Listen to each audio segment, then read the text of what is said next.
Well, good morning and welcome to another little video on this wet morning at Avatar. I wanted to make this one, and I've had a few people during the week asking me for help with their kids who are suicidal. And last night, a dear friend of mine sent me a message just as I was falling asleep about her granddaughter tried to take her life. And it just reminded me of, well, for one thing, of the story of Jesus, who never stopped teaching until his last breath, and even with his last breath, and of the importance of staying in the frequency or staying in the expression of truth. Because in this world, when you let your guard down, when you step back and give yourself a break from, not that I've particularly been doing that intentionally, but you need to kind of integrate things from time to time. But in this world where everything around you speaks only for the nature of the physical presence of things, which is the illusion or the dreaming, you have to remain vigilant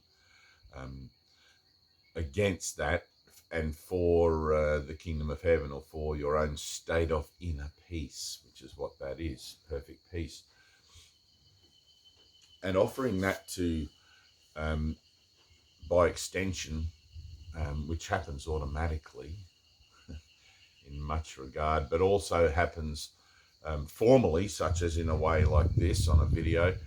Offering that is something that assists in the, what would you call it, the rising up, the raising of the vibration of the human association, to help to bring about the evolutionary leap of mankind, which is not to transform mankind into some kind of digital AI bot. I watched this show the other night. It was just ridiculous, 100 years in the future or something.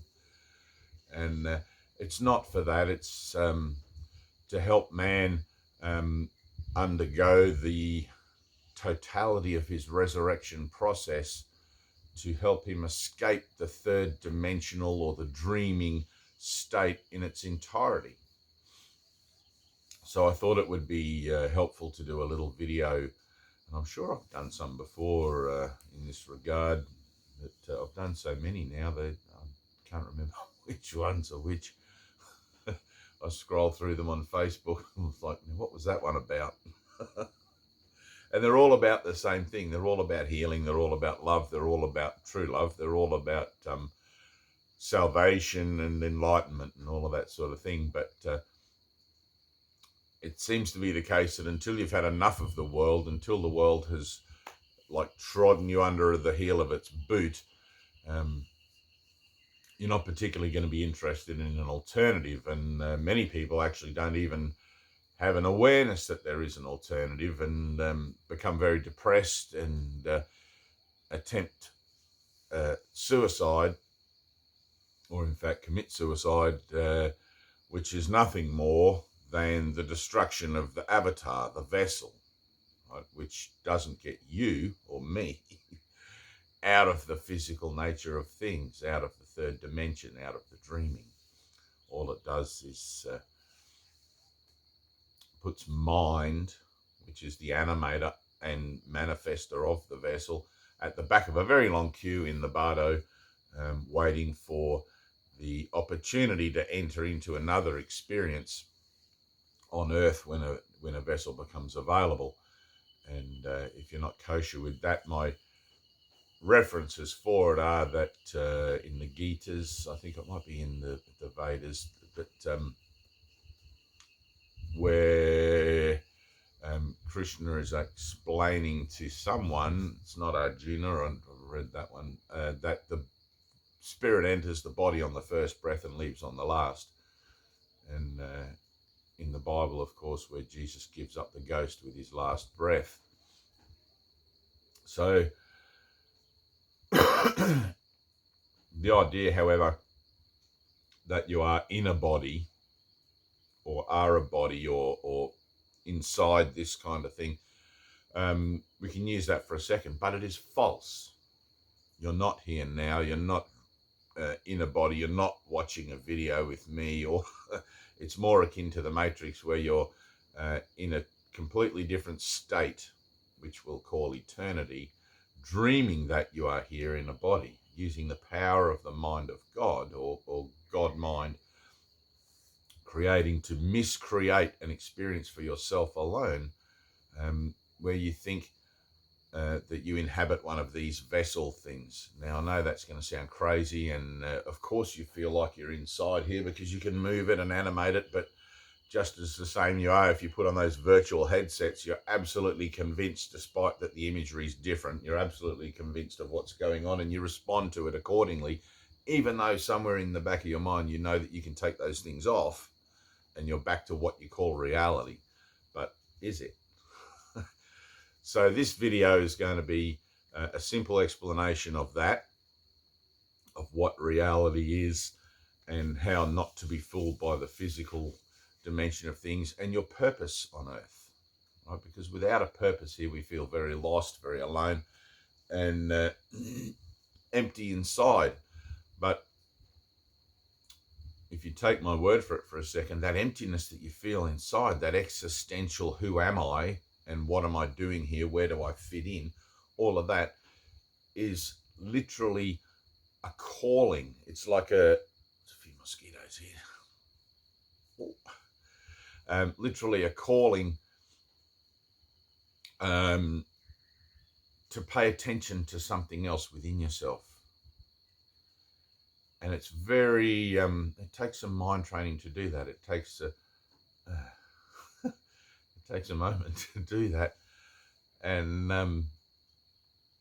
learning to listen to that inner calling is something that will lead you into fear, not away from it. Now, most people who embark upon any spiritual endeavors like to think that initially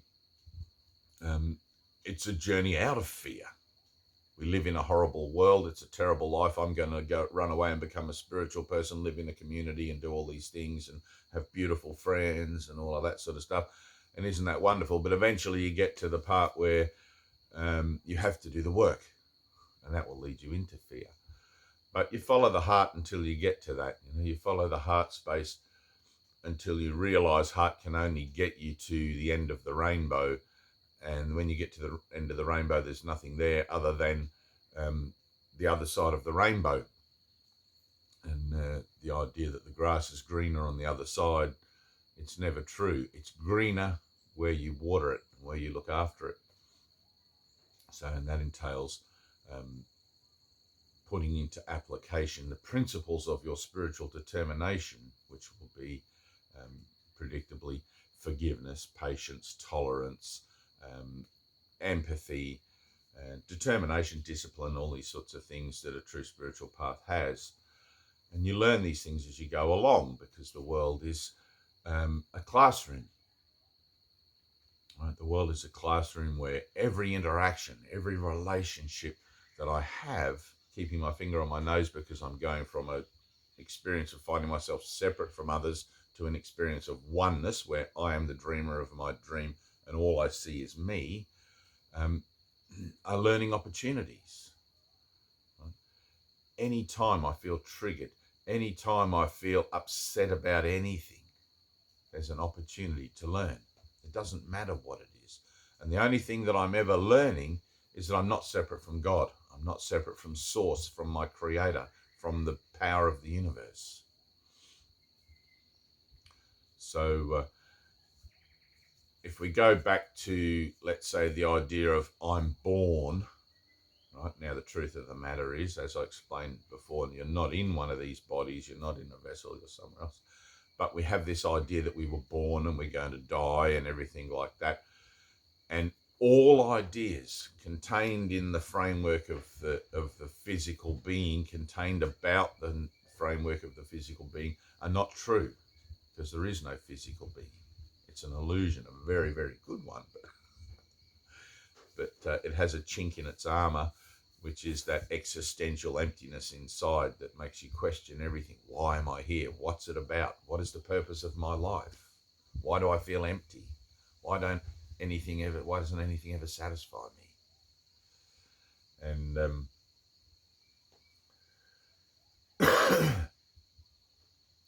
learning then that because I was never born, I'm created as part of God. God is eternal, God is all-encompassing, and God creates in its own likeness. Therefore, I must share that as spirit. So I am eternal. I'm whole, I'm perfect, I'm innocent, I am all of these things, a singular sense of self, a singular state, a singular, what would you call it, perspective of myself cannot be divided. Right? If God is all-encompassing, includes everything, there cannot be an opposite. So therefore, I cannot possibly be separate from God. I can only think I am in an illusion of myself, in a dreaming. Right? I'm asleep in eternity now, dreaming of myself as being in a world with other people, situations, and events going on that seems very, very real, but which I can awaken from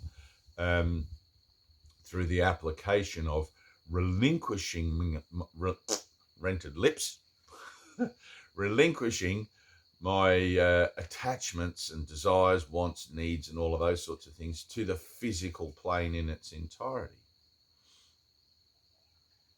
And you do that through forgiveness.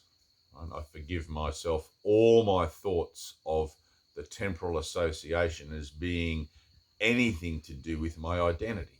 They're not.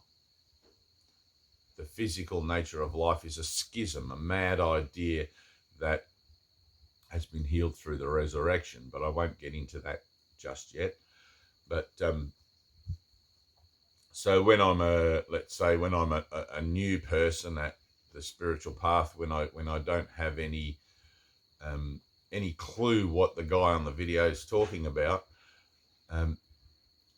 it's good to stay with the basics, right? And those are the basics, those ideas of my true self as spirit. I am spirit, not flesh. My spirit is whole. It is perfect. It is completely protected by its association or by its inclusion in the whole. It cannot be made guilty or exalted or any of those things, right? So that's the truth of me. And to experience that, to have that experience of self, which is what we call enlightenment or salvation, is my purpose on earth.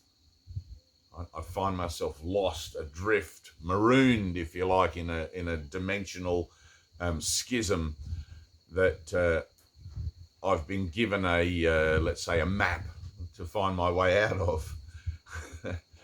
And as I follow the directions on that map, which is my spiritual path, things begin to make sense. Things begin, and it's on belief at first, right? So at first you have to take it on faith until you begin to have these little experiences along the way, these what you might perhaps call synchronicity moments or holy instants, things like that, where things just happen and you'll say to yourself things like, wow, I was just thinking about that and there it happened, and or there it is, and where you'll be thinking something and someone will say it, and we've all had those, or deja vu, and you'll have a lot of these little moments where you'll find that you feel encouraged to take leaps of faith with your life, to let go of your fears and doubts and say to yourself things like, I think I'm going to trust in the universe today. I'm just going to trust that this situation or that relationship, whatever, I'm going to step back from putting my 2 cents worth into that, and I'm just going to let it be miraculous. I don't know how that's going to happen. I don't even know how to let it be miraculous, but I'm willing. Right? And there's this tiny little bit of willingness to begin something that will snowball exponentially to this huge, incredible understanding and vista, where you'll be able to see the entire world completely differently than the way you see it now, which won't leave anything out and includes by necessity everything in. And I've had people say to me, well, I don't want to include in murderers and bank robbers and violence and all of that, sickness and disease. You have to. Okay, so the work of pursuing the purification of your thinking regarding your identity, yourself, from going from I think I'm a body to I am spirit, and having the experience of that requires the taking responsibility of all my thoughts about everything I think about the world, about the nature of life as I so far understand it.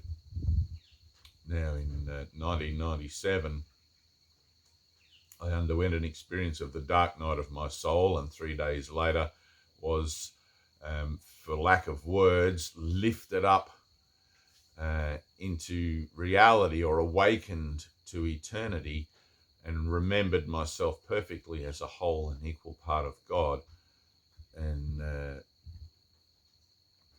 remembered what unconditional love is, which is the most incredible. There are no words. But that unconditional love is what we share together. That unconditional love is our bond. But in this world, we seem to have more love for this and less love for that, and all of these sorts of things. And so all of that has to be brought together. All of those differences, all of those separate viewpoints on this idea of something and that idea of something have to be brought together into the here and the now, where there is no past about it and there's no future about it, because only now can I love. Only now can I find myself. Only now can I have an experience of truth, and only now can I truly be happy. Right? Now, I often have people say, well, how can you be happy if you don't know what sadness is? If you let go of fear and stuff, how can you know what courage is and all of these things? You'll just find that you have that within yourself for no reason. Right? Just be happy for no reason. You don't need a reason to be happy. You don't need the perfect person with you in your life. You don't need the right possessions. You don't need the credentials for things. Just be happy like you were when you were a child, running around, just crazy head, didn't really know. And I'm not saying crazy head, but you didn't know what anything was, and somebody had to tell you what everything was. And then you started to take it on board and become heavier and heavier and take things more seriously. And it's just like, what the fuck? The next thing you know, you got a job, you're putting on your tie and you've got a briefcase and you're off to work. And you're like, what the hell happened to me? Where'd that happy-go-lucky kid go that just was living in the moment? And it's like, we all know that. I know that for myself. But as you transition then back to that singular state, back to that state of being in the here and the now, including in all our grievances and judgments that we've made along the way, and embracing them with an act of forgiveness, they become then purified and holy again, and they no longer plague us in our mind. We no longer have this filing cabinet that is full of these dark, horrible thoughts. And you have to go into those dark, horrible thoughts. You have to look at them, and some of them are so atrocious and horrible, you think, I can't possibly. But on the spiritual path, you have the Holy Spirit with you. Right now, something that is entirely to your advantage, for your beneficence and whatever, I don't even know how to describe it, is the fact that within you is the spirit of love that has never been diminished, never truly been lost, but has simply been covered over by blankets or veils of doubt and misery and questioning and everything. But the spirit within you knows you perfectly well. The spirit within you has no fear. The spirit within you is the animating force of your life. But you try to dim it, right? I try to dim that shine. I try to play myself down and be less than I truly am. so that I don't feel uncomfortable around other people who don't understand my spiritual perspective on life, perhaps, or, you know. But I had a friend once said to me who'd started doing the workbook lessons of A Course in Miracles, and he was an accountant, and he was at a board meeting with other members of his firm, and something had happened to him the day before. He'd had a conscious shift, and he didn't want to go to work the next day, but he had to because he had this important meeting that he had to be at, which turned out that he wasn't needed there at all. But he just wanted to scream out in joy and love and happiness at the meeting and put his hands in the air and go, woohoo, you know, like that. And I can't remember the outcome of the conversation, but I just remember his face when he was telling me that, you know. It was just like, but we have these moments where we go like to work, or we're in a shitful situation, or something happens. And if we could step back for a second and realize it's all virtual, it's all just a dream, it's just me giving it the meaning that it has, we could let go of that meaning and just see it brand new in the here and the now, and just be free of it, be free of whatever that was resting on our shoulders that we ourselves, I myself, had given the meaning to. So a spiritual path begins with making a choice for inner peace. I want inner peace, and that's all I want. Right? To ask for what you have already isn't really to ask for something. It's to choose to align with it. Right? Now, the power of your mind is such that that choice, having made that choice, you call upon the Holy Spirit, or the Spirit of holiness within you, the Spirit of wholeness, holiness within you, to guide you, to lead you. And you begin little by little to become aware, to become awake to the fact that something else is going on in the world that you can now consciously become a part of by learning to use your mind actively and proactively for a new purpose, which is your awakening and the awakening of your world. As your mind begins to change, as you become more peaceful, and as you become to react less and have less triggers because you're forgiving everything to the world around you, those around you will automatically pick up on what's going on in you and begin to change within themselves. And they'll be saying things like, I don't know what happens when I'm around that person, but I feel better, but something happens, I can't explain it, and it makes me feel a little bit itchy, and, you know, I feel sort of uncomfortable, but I like it at the same time. It's a funny thing.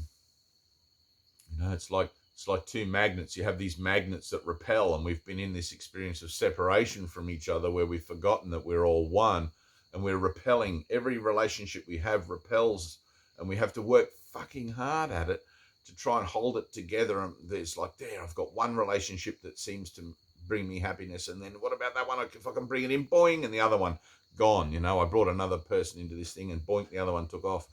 And it's like, but now I'm not going to be concerned about having individual relationships. I'm going to accept that I'm in already one relationship with all things, and allow that to reverse the polarity of the magnetism in my mind, so that I just attract all things to myself, because all things are myself. It's like there's no loss in a school of thinking that only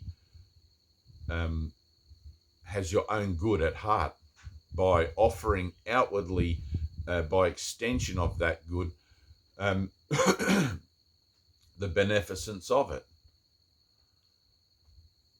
And I've had people write to me and tell me that years ago I said something on a video or whatever, and boom, shanker, they were walking down the street and something happened, and they saw something and applied what I'd said, and everything changed, you know. And if you've never had a spiritual experience, you're not going to understand. You have to have an experience. You have to have an experience. If you're sitting there thinking, my life's terrible, I'm going to commit suicide or whatever, don't commit suicide. Change. Right? Take the chance. Take a leap of faith. What do you got to lose? You're only going to go and commit suicide. You're only going to put yourself at the back of a queue in a large interstellar sort of welfare office where you have to wait for thousands of years for another one of these fleshy vehicle things to become available for you. And it's like, oh man, another 1,000 years. Time's slightly different there, but so a new purpose, a true purpose. Right? Remembering what I am in every moment, in every situation that I find myself in, a relationship I find myself. Remembering that I'm whole and perfect,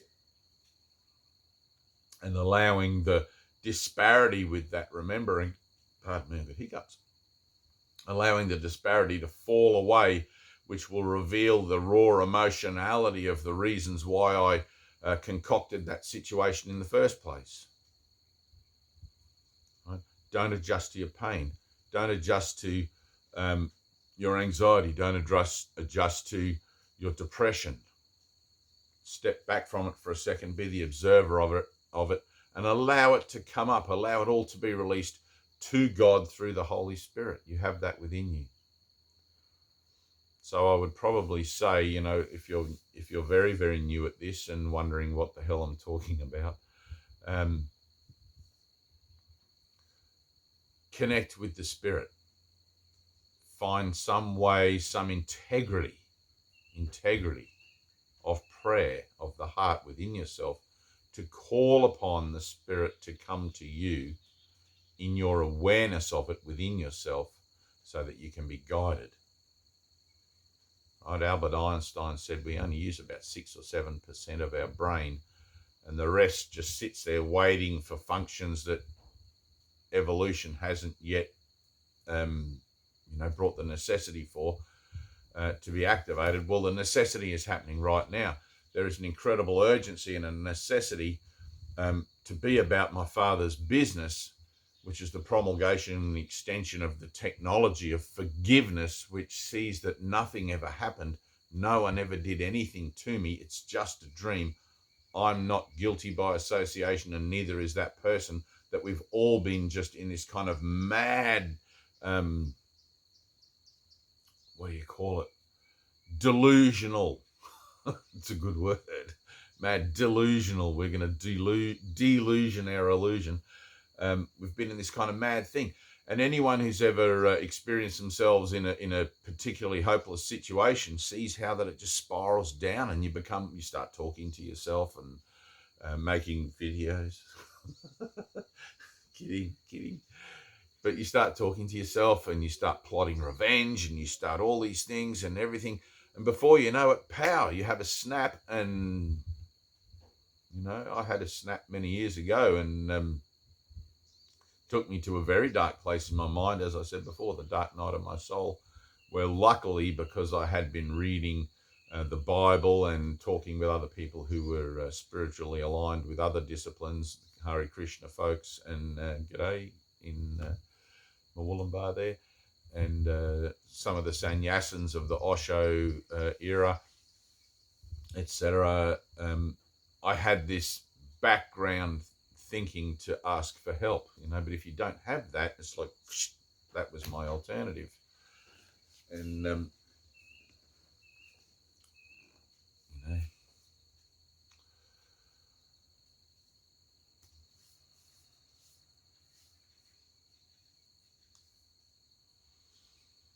be at peace, set peace as your goal, and invite the Holy Spirit in.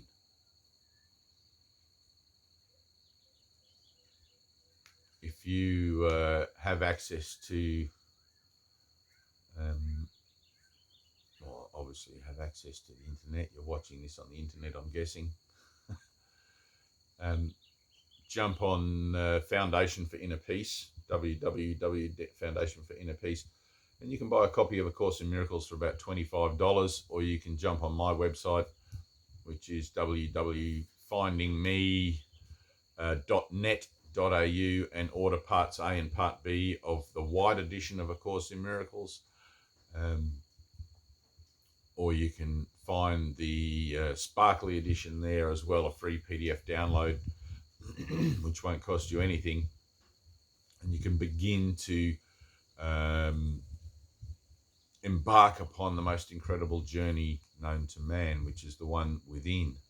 It's not out there in the universe, in planets and other solar systems and other life forms, which are there. But you have to do the inner journey, the inner work. It's like that's why you're here. You came here to have an experience of being separate from God, which we look around and it's like chaos, disease, suffering, and death. And that was a bad idea. What do I do now? Well, what do I do now is you have to exit through the same portal you came in, which is within you already as an idea of identity. So I'm going to change my mind about all of my ideas about myself, what I think I am, where I am, what the world is for and everything, and begin to undergo the shifts and the transformational experiences which will allow me to release the emotionality and the baggage of the residual identity of Dave or whoever you think you are, that I've been carrying around, getting heavier and heavier, and I want to get lighter and lighter, and I want my vibration to increase, and I want to be happy for no reason. Allow all of that to happen until you have an experience of your enlightenment, which is the revelation that you are whole and perfect as created and one with your creator. So Boom Shankar, thank you. Have a beautiful day wherever you're watching this from. And remember, just set that goal as inner peace in all your relationships. You don't have to know how. You just have to be willing to defer. I step back, I give this relationship to God. And then allow whatever emotionality that brings up, because we're so used to trying to control everything. Allow that emotionality to come up and be released. Whether you laugh, whether you cry, whether you scream, whether you cough and vomit, it doesn't really matter. It can look like anything, anywhere, anytime. Just remember, the only purpose the Holy Spirit sees in anything is healing. And so therefore, that is the only purpose that it has, that you have shared with you. You there with that cancer laying on the floor with your dog, and you can simply rise up and say, I have no use for this, and live in faith that experience, the living experience of yourself.